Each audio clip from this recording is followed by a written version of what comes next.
영국 토트넘 팬사이트 스퍼스웹은 1일 토트넘과 맨시티의 맞대결 결과를 예측했는데요. 스퍼스웹은 토트넘이 맨시티의 1대3 완패를 당하는 가운데 손흥민이 맨시티를 상대로 득점에 성공할 것으로 점쳤습니다. 또한 손흥민은 올 시즌 최고의 모습을 되찾았다. 손흥민은 새로운 포지션인 센터포워드로 확실히 자리 잡을 것이다. 토트넘은 센터포워드에 많은 옵션이 있는 것도 아니다고 언급했습니다. 영국 어슬레틱은 토트넘의 맨시티 원정 경기는 포스테코글루 감독에게 가장 큰 시험대가 될 것이라며 토트넘은 지난 3경기에서 모두 패했고 핵심 선수 9명이 부상이나 출전 정지로 인해 결장한다. 올 시즌 가장 낮은 순위를 기록 중이다. 안타깝게도 토트넘의 상대 맨시티는 마지막 리그 홈경기 패배가 17경기 전이다. 맨시티는 지난 시즌부터 39번의 홈경기를 치러 36승을 거뒀고 브렌트포드에게 단 한 번 패했다고 언급했습니다. 또한 토트넘은 맨시티를 상대로 최근 치른 7번의 프리미어리그 경기에서 5승을 기록했다.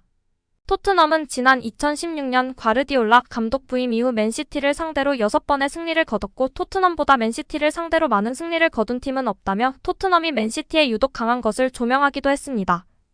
여기에 맨시티 펩 과르디올라는 토트넘과의 경기를 앞두고 경기 전 기자회견을 공개하며 팬들의 주목을 받고 있습니다. 먼저 기자는 몇 주 전 포스테코글루 감독이 경기 후 자신의 전술에 대한 질문에 대해 농담으로 펩 감독을 따라했을 뿐이다 라고 발언했었는데요. 농담이었지만 감독이 보시기에 감독님의 아이디어도 많이 보이신다고 생각하시나요? 라며 물었습니다. 펩 감독은 말씀하신 대로 농담이었습니다. 농담이었죠. 저 혼자 갑자기 태어나서 유일하게 하이라인을 사용한 건 아니죠. 그의 전술은 그의 것입니다. 가끔 저는 제 풀백들에게 안으로 들어가라고 지시하지만 토트넘의 풀백들은 공격형 미드필더처럼 공간을 찾아 들어갑니다. 이건 이전에 전혀 본 적이 없어요. 사용한 적이 없는 전술이죠. 온전히 그의 전술입니다. 그리고 그에게 물어봐야 할 질문이죠. 라고 답변했습니다. 이어 기자는 감독님, 이전에 토트넘을 해리케인 팀이라고 하셨었는데 지금 그 생각에 변함은 없으신가요? 손흥민은 다른 방식으로 위협적이지만 그도 마찬가지로 위협적이니까요. 라며 물었는데요. 펩 감독은 똑같은 말실수를 하고 싶지 않습니다. 그랬다가는 포스테코글루 감독의 비난을 살 수 있으니까요. 이미 말씀드린 것처럼 포스테코글루 감독의 팀을 보면 감독의 손길이 확실히 보입니다. 이전 감독들에 비해서 말이죠. 물론 모든 감독들은 팀에 영향을 끼치죠. 콘테 감독도 그의 방식이 확실했고요. 그렇다고 해서 다른 감독들보다 낫다는 것은 아니지만 프리시즌이 더 길어서 혹은 매주 한 경기만 있어서 경기를 준비할 수 있는 시간이 많은 것일 수도 있겠지만 포스테코글루 감독의 팀인 것이 분명합니다. 프리미어리그 첫 경기인 브렌트포드와의 원정 경기부터 홈, 원정 상관없이 상대와 성적과 무관하게 자기 스타일로 경기를 합니다. 저는 이것이 좋습니다. 축구에 대한 매우 좋은 광고 같습니다. 두 팀이 무슨 일이 있어도 공격할 거야 라며 축구를 하면 볼거리가 많아집니다. 언제나 그렇습니다. 두 팀이 치고받고 싸우면 경기가 흥미롭지 않을 수 없습니다. 그 효과를 바로 볼 수 있습니다. 라고 발언했습니다. 여기에 포스테코글루 토트넘 감독의 맨시티전을 앞둔 인터뷰가 공개되었습니다. 먼저 엔지 포스테코글루 감독은 선수단 상태, 부상 상태에 대해 전했는데요. 파페사르가 출전할 수 없는 상태이고 벤탄쿠르는 정밀 검사 후 약 2개월가량 뛸 수 없음을 확인했다고 전했습니다. 큰 부상을 이겨내고 복귀하였는데 바로 부상을 당해 본인 같으면 정말 좌절하고 힘들 것 같은데 벤탄쿠르는 긍정적인 태도로 이겨내고 있어 정말 훌륭하다고 치켜세웠습니다. 이로 인해 팬들은 비수마, 로셀소, 브라이너닐의 미들 조합이나 호이비에르가 뛰는 중원 조합을 볼 것으로 예측하고 있습니다. 이어 기자는 메디슨, 벤탄쿠르, 비수마, 파페사르가 부상이나 이탈로 1월에 없는데 새로운 미드필더 영입이 예정되어 있는지 물었는데요. 포스테코글루 감독은 선수들의 회복과 건강 상태가 유지가 첫 번째가 되어야겠지만 선수 영입을 배제하고 있지는 않다며 미드필더 영입 작업에 착수하고 있음을 우회적으로 표현하였습니다.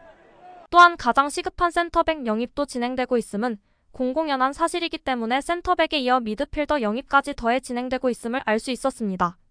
이어 기자는 약 30년간 감독을 해오셨는데 현재 토트넘과 같이 11명의 선수를 사용할 수 없는 이런 충격적 상황을 겪은 적이 있냐고 물었는데요. 엔지는 이런 상황에 대해 생각하지 않았으나 이렇게나 동시다발적으로 짧은 시간에 많은 인원이 부상을 겪은 상황은 없다고 말했습니다. 다만 이것이 새로운 일을 계속해서 해나가야 하기 때문에 축구를 사랑하는 이유가 될 수 있다고 표현했습니다. 이어 기자는 이번 경기에 복귀하는 비수마에 대해 언급했는데요. NG 감독은 비수마와 벤탄쿠르가 함께 뛰었다면 정말 멋졌을 것입니다. 저는 이런 계획을 가지고 있었는데요. 하지만 제 생각일 뿐이었습니다. 라며 아쉬워하였습니다. 여기에 손흥민을 우상으로 여기던 한 선수가 드디어 빛을 발하고 있다는 소식이 화제입니다. 어렸을 때 손흥민의 플레이를 보고 자랐다는 잭 클라크의 이야기인데요. 지금은 선더랜드의 에이스로 활약하고 있습니다. 클라크는 윙어로서 잠재력을 높게 평가받았습니다. 181cm의 준수한 피지컬을 바탕으로 좌우 측면과 윙백, 스트라이커까지 소화할 수 있을 정도로 다재다능한 선수입니다. 직선적인 움직임을 가져간 후 크로스를 시도하는 것을 즐기는 클래식한 유형으로 온더볼 상황에서 좋은 발재감과 킥 능력을 보유하고 있는데요. 토트넘 호스퍼는 그의 능력을 높게 평가했는데요. 리즈 유나이티드에서 성장한 그는 2019년 토트넘으로 이적했습니다. 이적료는 1100만 유로 약 155억 원이었는데요. 유망주에게 투자하기엔 적지 않은 금액으로 평가받았습니다.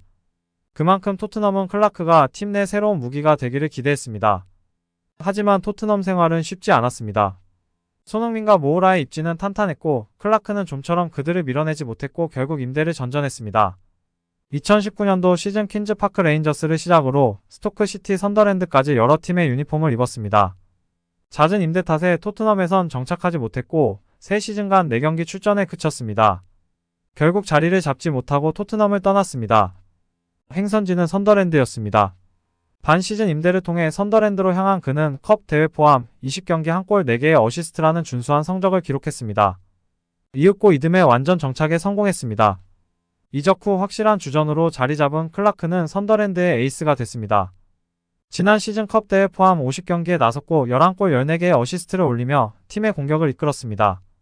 이번 시즌에도 좋은 성적을 이어가고 있는데요. 리그에서만 16경기 출전에 9골 1어시스트를 기록하며 아담 암스트롱과 함께 득점 랭킹 2위에 올라 있습니다.